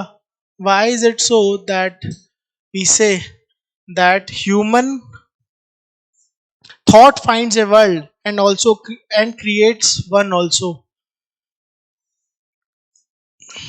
Try to find the reasons. ठीक है, ऐसा क्यों है? Because human cognition is human cognition is reflective. हमारा जो कॉग्निटिव एबिलिटीज हैं ह्यूमन काइंड की, वो बहुत रिफ्लेक्टिव इन नेचर है। ठीक है, ह्यूमन का इनहेरेंट नेचर है क्या? Constructive nature. ह्यूमन का नेचर कैसा है? कंस्ट्रक्टिव नेचर है। हर किसी को आजादी चाहिए। आजादी क्यों चाहिए? क्योंकि आजादी जो है ना बेसिक ह्यूमन इंस्टिंक्ट है। हर कोई बात लिबर्टी की कर रहा है। लिबर्टी हर किसी को चाहिए। ठीक है, क्योंकि हमारा नेचर क्या है? कंस्ट्रक्टिव। ठीक है, कंस्ट्रक्टिव है, इमेजिनेटिव है।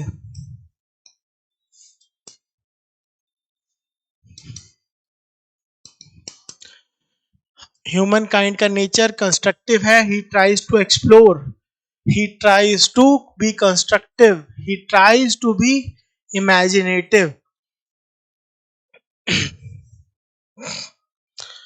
ह्यूमन काइंड को डिस्कवरी पसंद है। ठीक है, discovery. Human likes to discover. तो डिस्कवरी के थ्रू ही वो क्या करता है? Finds the world. And then creation also, he tries to creates the new world. तो ये फंडामेंटल ह्यूमन नेचर है, क्रिएट करना, डिस्कवर करना। क्यों है ऐसा? अगेन बिकॉज नेचर रिफ्लेक्टिव है। नेचर क्या है? कंस्ट्रक्टिव है। Man is a, Victor Frankl का आपने नाम सुना है? किसी ने विक्टर फ्रैंकल क्या क्या बोलते हैं? Man is a meaning seeking animal. Seeking animal. Man हर चीज में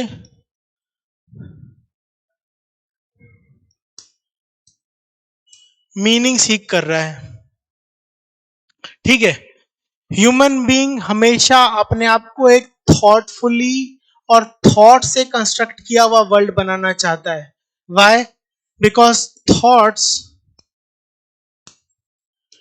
अगर ऑर्गेनाइज्ड हैं तो कंस्ट्रक्शन होगा या पॉजिटिविटी रहेगी, और अगर अनऑर्गेनाइज्ड है तो डिस्ट्रक्शन होगा एंड केओस होगा। ठीक है भाई, तो ये सब चीजें हैं, इसीलिए मैन क्या है? हमेशा thought finds a world and also creates one.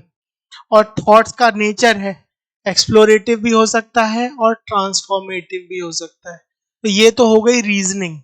ठीक है, जैसे कि जब हम लिखेंगे तो ये रीजनिंग या थोड़ा सा वर्ड्स ऑफ विजडम हम उन पर्टिकुलर टॉपिक्स में डालेंगे। ठीक है, अब क्या करते हैं? Let us try to find various perspectives with respect to various scholars and philosophers. ठीक है, तो प्लेटो ने क्या दी थी?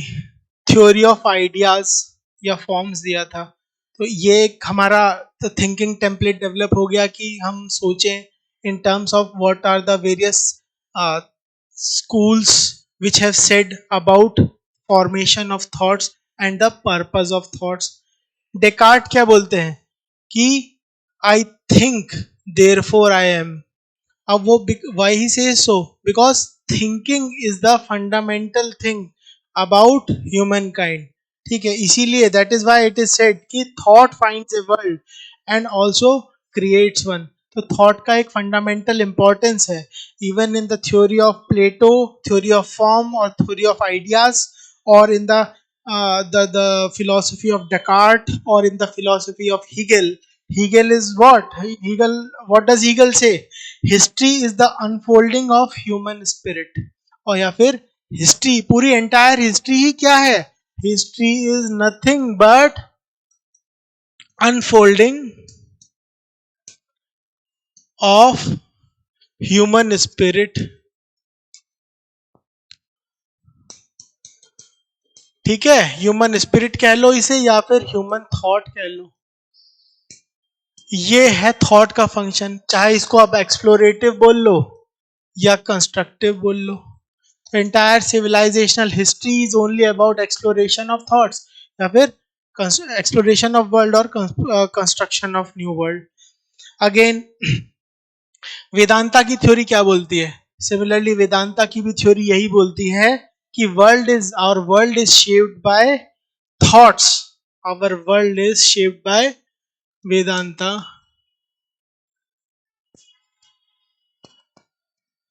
World is shaped by thoughts और थॉट्स शेप द वर्ल्ड. ठीक है, तो ये सारे कुछ फॉर एग्जांपल सारे नहीं यूज करने, नहीं तो ऐसे will go into some other direction, outworldly direction में चला जाएगा. एक दो स्कॉलर्स चूज करो और उनकी थ्योरी जो तुम्हें ठीक लग रही है उसको लिखेंगे ताकि हमारा जो आर्ग्यूमेंट्स है ना फर्दर सीमेंट हो जाए, फर्दर वैलिडेट हो जाए. ठीक है. अब इसको let us try to see in some other dimensions as well. ठीक है. Can we say that thought, what is the topic? Thought finds a world and also creates also one. तो इसको इकोनॉमिक डायमेंशन में देखने की कोशिश करें कि कैसे वेरियस फिलोसोफर्स ने या तो फाइंड किया है वर्ल्ड को या फिर क्रिएट किया है. तो फाइंड करने के examples are the easy ones. ठीक है, चाहे एज ऑफ एक्सप्लोरेशन ले लो या न्यू फाउंड लैंड्स ले लो. ठीक है, कि जो अनएक्सप्लोर्ड पार्ट था वर्ल्ड का. फॉर एग्जाम्पल इन साइंस हम क्या कह सकते हैं कि थ्योरी ऑफ रिलेटिविटी न्यूटन ने फाइंड किया था. ठीक है, ग्रेविटी को न्यूटन ने sorry, not theory of relativity was associated with Einstein, right? Theory of gravity को न्यूटन ने फाइंड किया था. तो वो एक्सप्लोरेटिव फंक्शन हो गया. एंड कुछ तो चीजें जो हमारा माइंड या थॉट प्रोसेस होती है वो एक्सप्लोरेटिव करती है. दैट मीन्स जो चीज ऑलरेडी एग्जिस्टिंग थी उसको फाइंड कर रही है. और कुछ चीजों में हमारा हार्ट माइंड क्या करता है, हमारा थॉट प्रोसेस क्या करता है, जो चीजें नहीं है उनको बिल्ड करता है. मतलब man is both the explorer of the world, human thought is both the explorer of the world. ठीक है, जो नई चीजें नहीं मिली अब तक, unexplored things, the things which were already there but were still unexplored, वो तो एक्सप्लोर करता है. और सिमिलरली कंस्ट्रक्टिव फंक्शन भी है. तो कंस्ट्रक्शन करना पसंद है ह्यूमन बीइंग को, चाहे वो क्या हो, चाहे वो थ्योरीज हो, फिलोसफीज हो, न्यू आइडियाज हो. ठीक है, let us take it in the context of economy. Adam Smith created what? What did he create? Wealth of nation.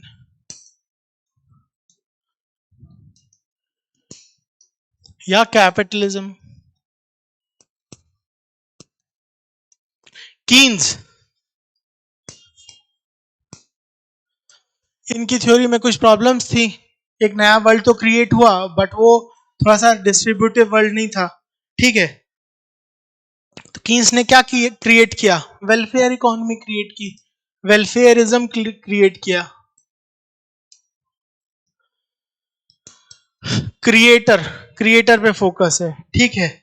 For example 1991 में हमारे पास में again we were going through what various kind of issues with respect to our economy. Forex बचानी है, problem आ रही है economy में, तो हमने क्या किया, एलपीजी रिफॉर्म्स किए। हम भी क्या हैं, क्रिएटर हैं। थ्रू एलपीजी रिफॉर्म्स लिख सकते हैं कि prime minister Manmohan Singh created a new world, जिसमें हम आज पोस्ट लिबरलाइज्ड इंडिया में रह रहे हैं ना, ये भी क्रिएट किया हुआ है, ठीक है। This is again an example. Moving on, कोई पॉलिटिकल डायमेंशन खोले। थर्ड 40 मिनट्स, 30 to 30 मिनट्स, ठीक है। Let us take an example of again legal field में, इसको देखें, लीगल फील्ड में इसकी डायमेंशन को एक्सप्लोर करो, ठीक है। Can we say that Roman law, ancient school से शुरू करते हैं तो Manusmriti, code of Hammurabi, Roman law,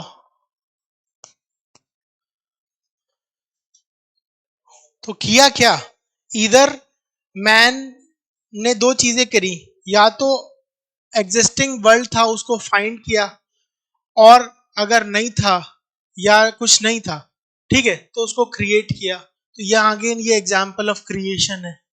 तो पहले कैसा था, वर्ल्ड ऑर्डर केओटिक था, मत्स्य न्याय था, fish, big fish eating small fish, no के ऑल केओस, नो ऑर्डर। इस चीज को चेंज किसने किया, चाहे वो मनुस्मृति हो, चाहे चाणक्य नीति हो, ठीक है, अर्थशास्त्र हो, चाहे कोड ऑफ हम्मुराबी हो, चाहे रोमन एंशियंट रोमन लॉ हो, उन्होंने सबने कोडिफाई करके क्या किया, एक नया वर्ल्ड बनाया, बिल्ड वर्ल्ड, एक नया वर्ल्ड बनाया। मिडिवल एजेस में देखें तो the same function was created by Magna carta, ठीक है। तो पहली बार मोनार्की, जो एब्सोल्यूट मोनार्की थी, जिसके पास इन्फिनिट पावर्स थी, इनफाइनाइट पावर्स थी, उन पावर्स को मैग्ना कार्टा ने कंट्रोल, लिमिट एंड कोडिफाई किया, और first instance of rule of law, ठीक है, first instance of rule of law from rule of king we created a new world. Magna Carta created a new world of rule of law, ठीक है। Similarly UDHR ने क्या किया, हमेशा constantly जब हम आर्ग्यूमेंट्स भी दे रहे हैं ना, तो constantly keep in mind topic of the essay justify होना चाहिए। तो जहां पे भी ह्यूमन माइंड दो तरीके से फंक्शन करता था, इधर ये वर्ल्ड को फाइंड करता है, थॉट्स फाइंड द वर्ल्ड, या फिर human mind, our thoughts, humans thoughts find a world, जहां पे नहीं है वहां फाइंड किया, और जहां नहीं था वहां पे क्रिएट किया। तो यूडीएचआर भी हमने क्रिएट किया, similarly universal declaration of human rights. तो क्या कहता है आर्टिकल 1, आर्टिकल 1 क्या बोलता है इसका, all men are created free and equal in moral worth, ठीक है। हर किसी ह्यूमन बीइंग की फ्री है, और हर किसी की इक्वल मॉरल वर्थ है।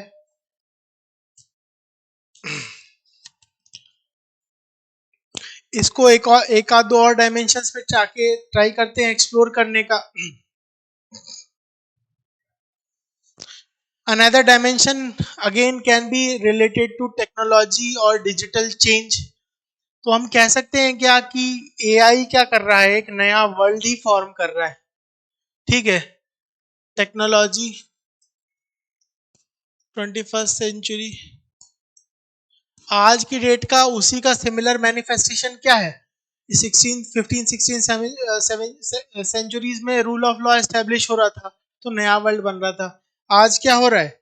Our thoughts are shaping perception. Meta क्या कर रहा है? What is Meta doing? VR के थ्रू हमारे थॉट्स को, परसेप्शंस को रेगुलेट कर रहा है या बिल्ड कर रहा है। क्या बिल्ड कर रहा है? New world. ठीक है, this again can be an argument. Blockchains and crypto के थ्रू ह्यूमन काइंड क्या कर रहा है? Through blockchains and crypto, what is human trying to do? Human is trying to create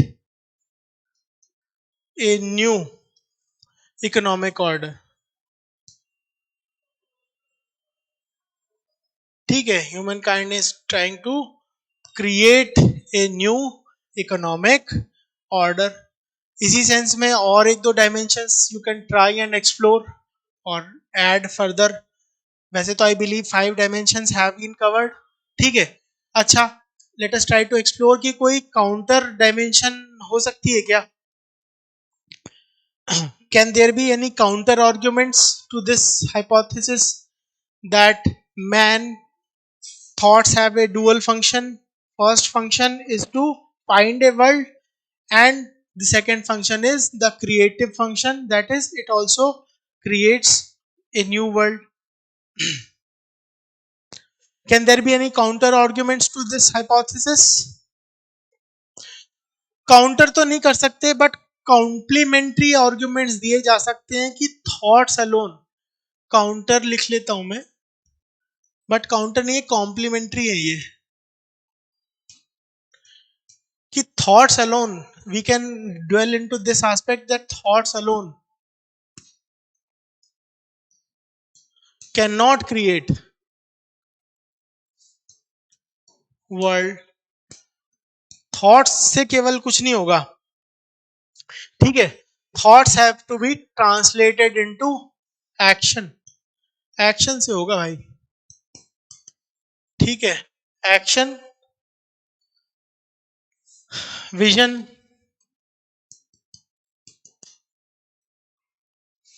इन सब से होगा। Again eight the same time एक इसके साथ में एक कैविएट भी है कि थॉट किसी के माइंड में आया, हो सकता है वो इंसान एक नोबल माइंड हो। ठीक है, तो वो तो क्या करेगा, उसको कंस्ट्रक्टिवली यूज करेगा। तो एक पॉजिटिव माइंडेड को बंदा हो सकता है और एक कोई नेगेटिव माइंडेड भी बंदा हो सकता है। तो counter argument is that it is not necessarily कि बस थॉट का कोई आईपी तो है नहीं कि thought is an intellectual property of only A positive minded person. Negative minded person के पास में भी आ सकता है। तो वो क्रिएशन की जगह ना डिस्ट्रक्शन करेगा। ठीक है, जैसे कि the great painter Adolf Hitler, fascism इनके दिमाग में आया, तो वो क्रिएटिव की जगह पे डिस्ट्रक्टिव आइडियोलॉजी भी, there is equal propensity that in 21st century also a great painter, a good painter might emerge। और वो ऐसा हो सकता है, देयर इज इक्वल लाइकेबिलिटी कि वो फिर अनदर एक डिस्ट्रक्टिव फिलॉसफी, आइडियोलॉजी और कियोस की तरह हम चले जाएं। एआई का मिसयूज हो सकता है, जो ये हम वर्ल्ड बना रहे हैं ना, उसका में एआई का मिसयूज हो सकता है। समझ गए? तो ये सब कैविएट्स हैं, ये सब कैविएट्स हैं जिनको हमको ध्यान में रखना है। Gate the idea? तो ऐसे करके फिर फाइनली हम कैविएट्स देके, काउंटर कॉम्प्लीमेंट्री आर्ग्यूमेंट्स देके हम फाइनली इसको कंक्लूड करेंगे। और किस डायरेक्शन में कंक्लूड करोगे? कि थॉट्स के ऊपर अगेन एक चेक रखना है। तो चेक कैसे रखा जा सकता है? तो अगेन ऑर्वेलियन थॉट पुलिस भी नहीं बनना है, ये भी चीज ध्यान में रखनी है कि भाई किसी के थॉट्स को चेक करने के लिए हम ऐसा ना बन जाए कि थॉट पुलिस बन जाए, but at the same time critical thinking skills develop करनी है। एजुकेशन में मॉरल बेस्ड एजुकेशन डेवलप करनी है। गवर्नेंस का यहाँ पे बहुत बड़ा रोल है कि कैसे गवर्नेंस, गुड गवर्नेंस यहाँ पे इंटरवेंशन करती है, ठीक है, so that our thoughts remain constructive and not destructive. ऐसे 4-5 पॉइंट्स और एक्सप्लोर कर लो और एक solid conclusion, a futuristic conclusion you can easily present. Now let us move to the last leg, last topic. बड़ा इंटरेस्टिंग था topic था। I don't know आप में से कितने लोग इस वीडियो को लास्ट तक देखेंगे, और the best thing I have reserved it for the last, ठीक है। तो very beautiful topic it was. Mostly ज्यादातर बच्चों ने यही लिखा है, best lessons are learn through bitter experiences. तो आप में से कितने लोगों ने पंचायत वेब सीरीज देखी है या उसके फैन है? ठीक है, तो उन लोगों के लिए बहुत ही एक काइंड ऑफ एक ऐसा एक्सपीरियंस रहा होगा कि मतलब ये कोटेशन वहां पे लिखी थी कि ठोकर लगती है तो दर्द होता है, पहले ठोकर लगती है फिर दर्द होता है, तभी मनुष्य सीख पाता है। यही बात है भाई, the best lessons are learn through bitter experiences. Bitter experience क्या है यहाँ पे? ठोकर लगना या दर्द होना। तभी जो बेस्ट लेसन होता है इंसान सीख पाता है। तो ये कहीं ना कहीं हो सकता है the examiner must also be A fan of the series, और शायद देखी हो तो एकदम से लगा हो कि भाई पूछ लेते हैं, ठीक है।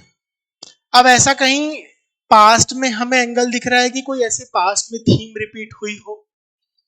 सो अगेन ये क्या है कि human learning, human lessons, history as a guide book to lessons, ठीक है। ये एक थीम है, एक रिकरिंग थीम है जहां पे वो history as a repository of humans mistakes को यूपीएससी ऐसे कंसिडर करता है कई बार। तो उसी स्पिरिट में उन्होंने जैसे कई बार ना ऐसे क्वेश्चंस पूछे हुए हैं कि history repeats itself, repeats itself, first as tragedy,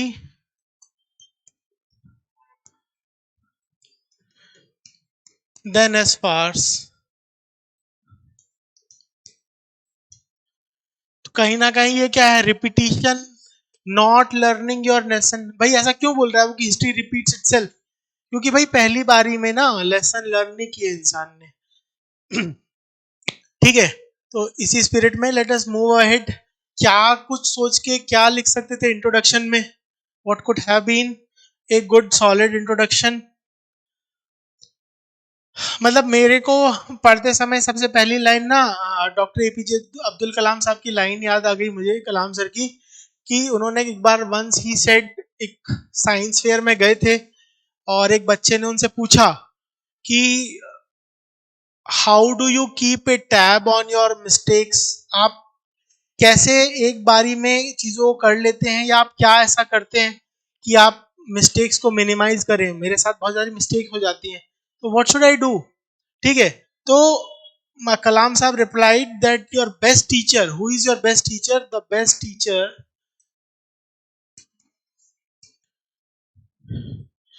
is your last mistake. Doctor Kalam की कलम से, ठीक है, उन्होंने ऐसा बोला था। कोई एक आध और एनेक्डोटल एविडेंस दे सकते हैं? For example you can give an anecdotal reference to Lincoln's life, ठीक है। तो लिंकन के साथ भी ऐसा ही था कि बहुत सारे एक्सपेरिमेंटेशन किए। पहले सोचा कि जॉब कर लेते हैं कुछ, जॉब में फेल हो गए, फिर उन्होंने सोचा कि कुछ बिजनेस कर लेते हैं, बिजनेस में फेल हो गए, फिर सिमिलरली उन्होंने सोचा कि भाई अब कुछ पॉलिटिक्स वॉलिटिक्स में ट्राई कर लेते हैं, वो भी नहीं कर पाए। बट कंटिन्यूअसली उन्होंने क्या किया, अपनी मिस्टेक्स से लर्न किया। ठीक है, बेस्ट लेसन लर्न किया। अगेन ये कीवर्ड है कि लेसन सीखना इंपॉर्टेंट है। ठीक है, लेसन नहीं सीखोगे तो अगेन एक कंटिन्यूअस लूप ऑफ मिस्टेक्स में फंसे रह जाओगे, और लेसन सीख लोगे तो उनको इम्प्रूव कर लोगे तो आगे बढ़ जाओगे, यही वो बोलना चाह रहा है। बिटर एक्सपीरियंसेस भी होंगे साथ में बीच में, ठीक है, बट ये बिटर पिल्स जो है ना वो तो खानी पड़ेंगी। ऐसा कुछ बोल रहे हैं।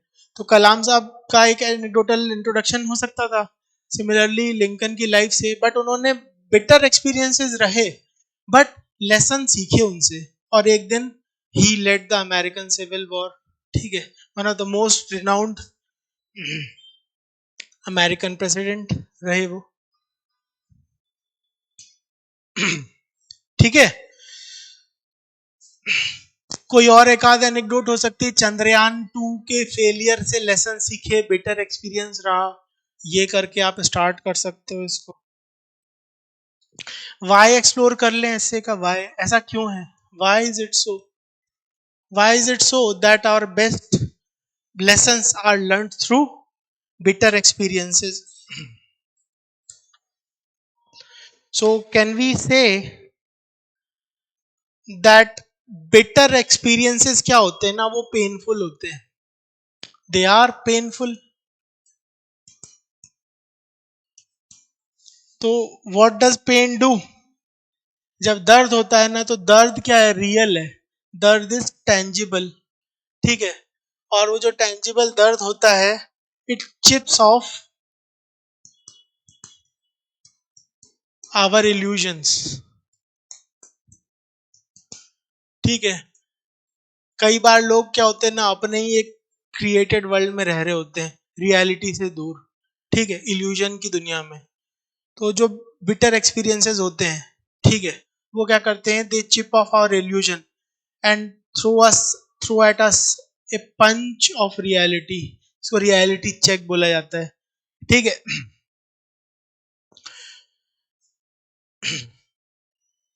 again second argument could be that bitter experiences have a shock value, ऐसा भी हम बोल सकते हैं। तो जब इंसान को शॉक लगता है तो शॉक से क्या होता है, shock leads to, shock leads to what,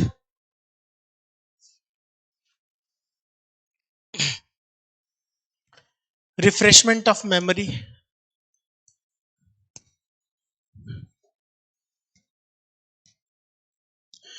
जब झटका लगता है तो फिर नींद खुल जाती है। 1962 वॉर का एग्जाम्पल ले लो, बिफोर इट हम भी एक इल्यूजन में रह रहे थे, डेलुलू।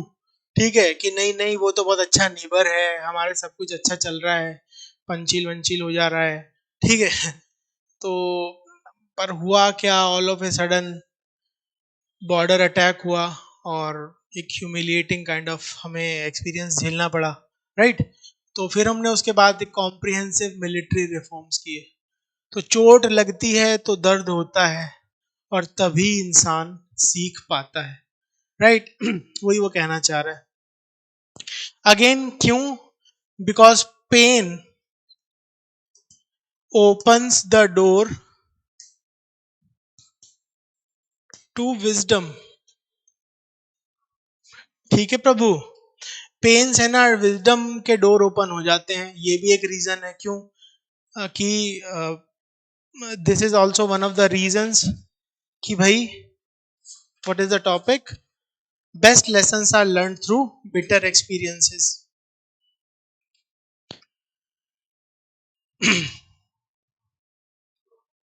एक और रीजन लिख लो कि क्राइसिस का टाइम जो होता है, क्राइसिस डिसरप्ट्स कॉम्प्लेसेंसी। कॉम्प्लेसेंसी समझते हो, न्यूटन का लॉ, कि a body continues to be either in a position of rest or motion unless disrupting force is applied to it. तो कॉम्प्लेसेंसी मतलब जो चलता है, एटीट्यूड जो चल रहा है चलने दो। तो इंसान का नेचर कॉम्प्लेसेंट है, इंसान ठीक है चलने दो चलता है वाला एटीट्यूड है। पर जब वो चोट लगती है ना या क्राइसिस का टाइम आता है तो वो कॉम्प्लेसेंसी को डिसरप्ट कर देता है, और जैसे ही डिसरप्ट करता है फिर इंसान लेसन्स लर्न करता है। राइट, सो ये हमारा वाई एलिमेंट, एक वाई की फिलॉसफी एड्रेस हो गई। Let us try. अब इसको वैलिडेट करना तो बहुत आसान काम है। One of I think this is why बहुत सारे बच्चों ने इस वाले ऐसे को प्रेफर किया। सबसे क्रोनोलॉजिकली स्टार्ट कर दो history. World War one, World War two, चोट लगी, लेसन सीखा, यूनाइटेड नेशंस बना लिया so that there is no World War three. ठीक है, यूरोपियन यूनियन बना लिया so that there is no World War three, there is no World War three. Bitter experiences.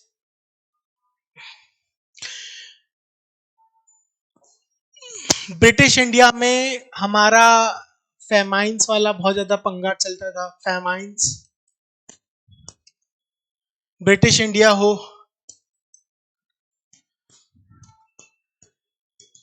या इंदिरा गांधी के टाइम का टाइम हो, जहां पे हमारे पास फूड स्टॉक्स कम हो गए थे, चोट लगी, दर्द हुआ, हमने क्या किया? ग्रीन रिवॉल्यूशन किया। समझ गए बात को? तो बस यही है, ऐसे इज नथिंग बट चोट लगी, दर्द हुआ, इंसान ने सीखा और लेसन को लर्न किया और आगे बढ़ा। ऐसे ही देखते जाओ। सोशल डायमेंशन में देख लो इसको, सोशल डायमेंशन। गांधी जी थे या सोशल अदर सोशल रिफॉर्मर्स थे, कोई भी ट्रेन से बाहर फेंक दिया या टेम्पल एंट्री नहीं दी। राइट, टेम्पल एंट्री नहीं दी तो क्या किया? टेम्पल एंट्री मूवमेंट स्टार्ट कर दिया, सोशल जस्टिस रिफॉर्म्स कर दिए।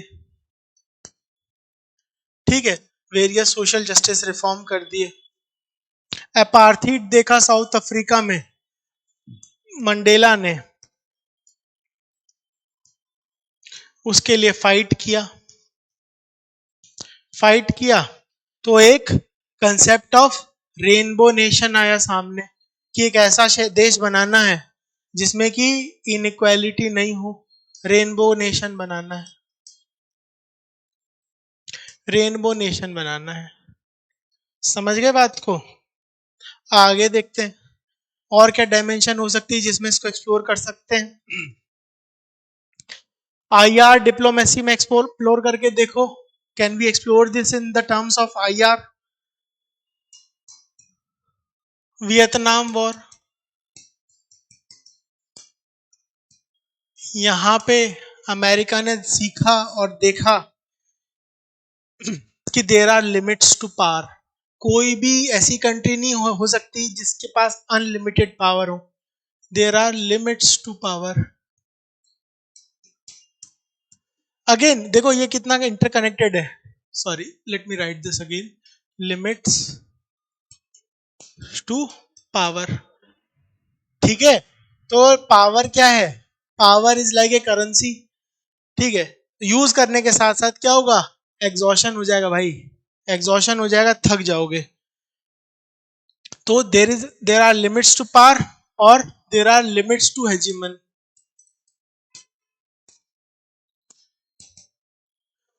तो उसको लेसन क्या मिला? कि अननेसेसरी जो है बहुत ज्यादा दूर दूर जाके लड़ाइयां नहीं करनी है। वियतनाम वॉर में हार, सोटू से हार ही गया था यूएस से। ठीक है, तो ये लेसन मिला उनको। अगेन बाय द वे, वो जो सॉफ्ट पावर वाला ऐसे था ना, संजू वाला, उसमें भी इस एंगल को यूज किया जा सकता है कि जो पावर है ना उसकी हमेशा लिमिट्स है, तो लिमिटेड वे में ही पावर को यूज करना है, इसीलिए हमें अदर मीन्स चाहिए। You see how these dimensions come in handy. एक बार डायमेंशंस बनाना, जनरेट करना आ गया, आर्ग्यूमेंट्स बनाना आ गया, तो हम किसी में भी इंटर चेंज करके भी इन चीज़ों को यूज कर सकते हैं। अफगानिस्तान वॉर लड़ी, अफगानिस्तान वॉर,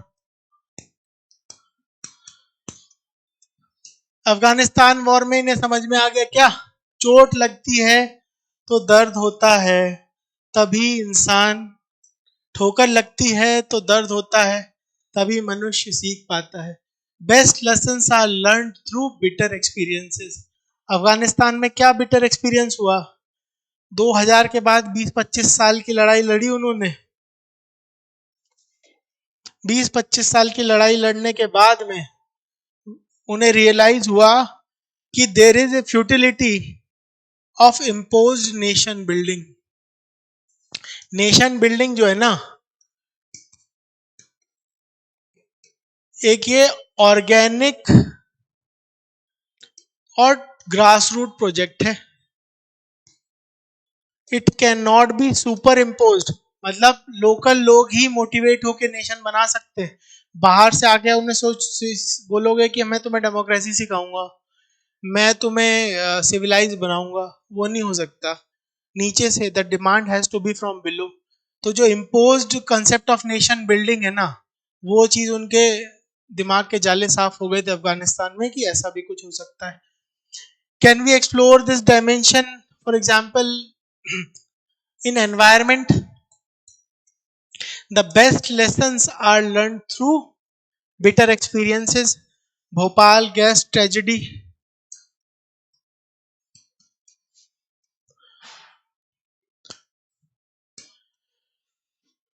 लेबर रिफॉर्म्स किए, industrial workers reforms,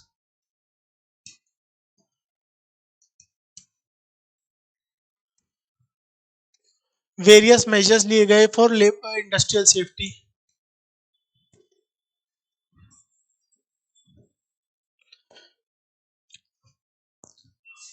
nuclear security, what was that blast, Chernobyl,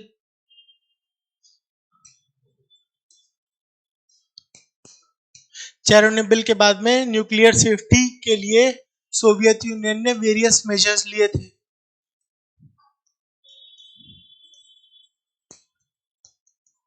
ठीक है,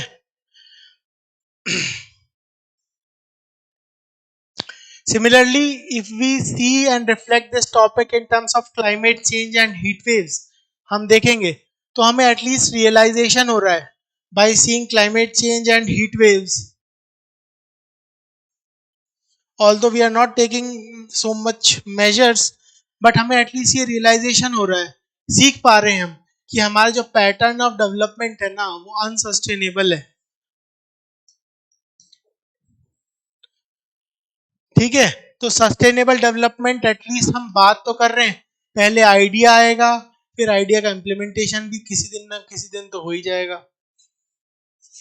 ठीक है, और कुछ डायमेंशन एक्सप्लोर कर सकते हैं क्या, you try to explore a couple of more dimensions, जहाँ पे चोट लगती है तो दर्द होता है, तभी मनुष्य सीख पाता है, सिंपल सी बात है। अच्छा, क्या हम कोई एक आध काउंटर डायमेंशन डेवलप कर सकते हैं क्या, counter narrative, can we do some counter dimension, add some counter dimension to it? कि भाई कुछ लोग फिर भी ऐसे रहेंगे जो कि चोट लगने के बाद या ट्रॉमा के बाद भी ना सीख नहीं पाएंगे। There will be some experiences that, for example not all bitter experiences teach us. ठीक है, there are traumas without growth, without growth, कि जो दर्द है बट वो यूजलेस पेन है। ठीक है, अगेन इसी चीज को कार्ल मार्क्स ने उस टर्म से बोला था कि हिस्ट्री रिपीट्स।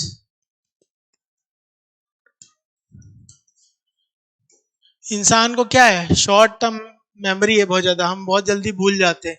एक डिजास्टर हुआ, थोड़े दिन बाद भूल गए, फिर सेम चीज डिजास्टर हुआ। ठीक है, ह्यूमन साइकोलॉजी कैसी है, हम डिनायलिस्ट हैं, हम इनहेरेंटली क्या हैं, हम डिनायल में रहने वाले लोग हैं, डिलुलू में रहने वाले लोग हैं।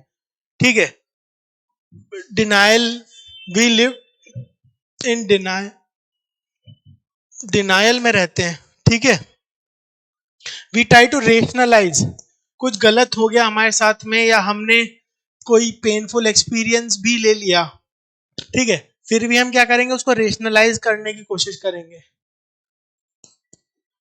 हम लेसन लर्न नहीं करना चाहेंगे, लेसन भाई हमें नहीं पसंद, हमें तो रेशनलाइज करना है, इंसान रेशनलाइज करना पसंद करता है। Again other things are also there, human psyche की लिमिटेशन है, we have our own blind spots also, right. Human being की मेमोरी क्या है, बहुत ही शॉर्ट टर्म है, ये this can also be the argument. तो इन सब के चलते हम क्या करेंगे कि जरूरी नहीं कि उस चीज को बहुत ज्यादा स्ट्रेस देना है, एक दो चीजों में एम्फेसाइज कर देना है इसको कि जरूरी नहीं है कि हर बिटर एक्सपीरियंस बेस्ट टीचर ही बने या बेस्ट लेसन ही बने। कई बार होगा कि इंसान दूसरे के एक्सपीरियंसेस देख के भी कुछ अपने लिए बेटर कर लेगा, और कई बार ऐसा होगा कि बिटर एक्सपीरियंस के बाद भी जिसे नहीं सीखना वो नहीं सीखेगा। It could be that person's intellectual limitation, it could be that person's material limitation.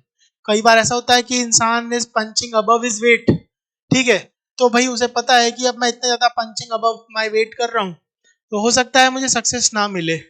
समझ रहे हो बात को, तो ये भी चीजें हैं। तो इन सब एलिमेंट्स के साथ काउंटर देने के बाद में फिर कंक्लूजन की तरफ we can move towards conclusion.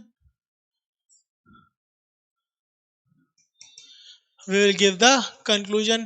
Conclusion में क्या बोलोगे, let us read the statement of the question first, तो so that we are able to see what can be done.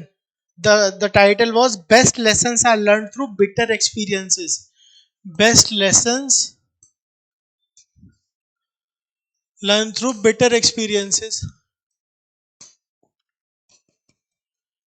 तो ये बिटर एक्सपीरियंसेस लेने से अच्छा है कि क्या करो, सेल्फ अवेयरनेस डेवलप करो।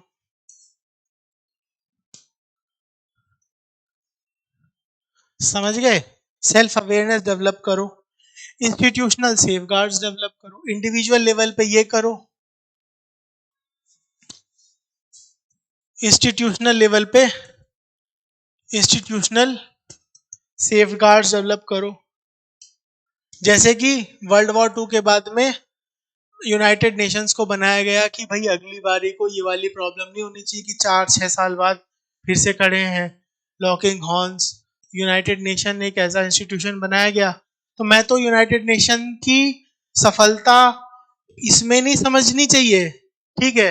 एक वहाँ के one of its founding disease general थे वहाँ के फाउंडिंग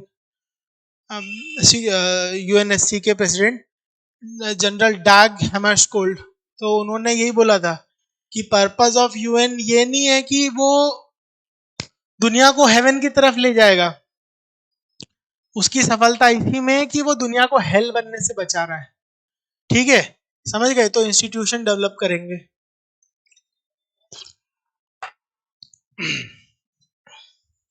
एजुकेशन, एक्सपीरियंस शेयरिंग,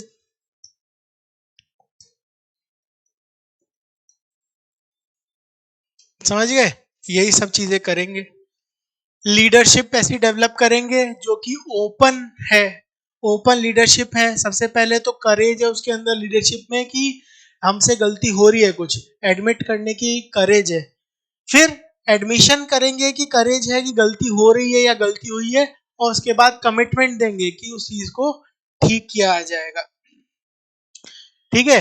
ऐसे कुछ करके लीडरशिप का एक एंगल दिया जा सकता है। तो लास्ट में क्या कंक्लूड करोगे, किस नोट पे कंक्लूड कर सकते हो कि बिटर एक्सपीरियंसेस क्या होते हैं।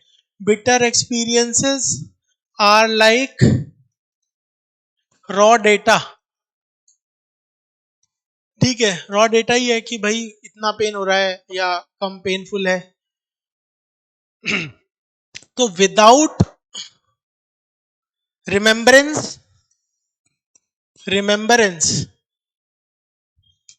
रिफ्लेक्शन, विदाउट रिमेम्बरेंस, बार बार उस चीज को याद करना कि गलती हुई थी, रिफ्लेक्शन करना उस पे, और एक चेन एस्टेब्लिश करनी है, रिमेंबर करना है, फिर रिफ्लेक्ट करना है, फिर लास्टली हमें उस पे रिफॉर्म करना है। अब ये चेन एस्टेब्लिश करोगे तो कुछ काम बनेगा, ठीक है। तब तो अगली बार बिटर एक्सपीरियंस नहीं होगा। नहीं तो क्या होता रहेगा, रिपीटिशन होता रहेगा।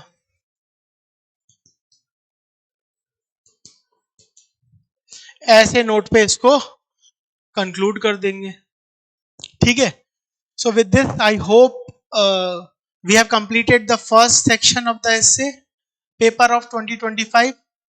I hope you liked this discussion, and cheers to those जिन्होंने लास्ट तक. I know this video has become very long. इतना लंबा इंटेंटेड नहीं था, 1 सवा घंटे का बनाना था, but it is close to 2 hours now, ठीक है। तो cheers to those who have watched it till end. Kindly share your experiences. कुछ अपने arguments हो, कुछ अपने logical reasoning हो with respect to this. You are very welcome to share this on the YouTube platform. और किसी को अगर आके बात करनी है, डिस्कशन करना है, कुछ अपने एक्सपीरियंसेस शेयर करने हैं विद रिस्पेक्ट टू कैसा रहा उनका mains, you can always come to our new place that is near to popular zoo centre, right, Anantam IAS, near popular zoo centre. With this I conclude the session for today, ठीक है। All the best for the coming papers, and hope to see you in the coming videos with respect to our section B discussion. Okay then.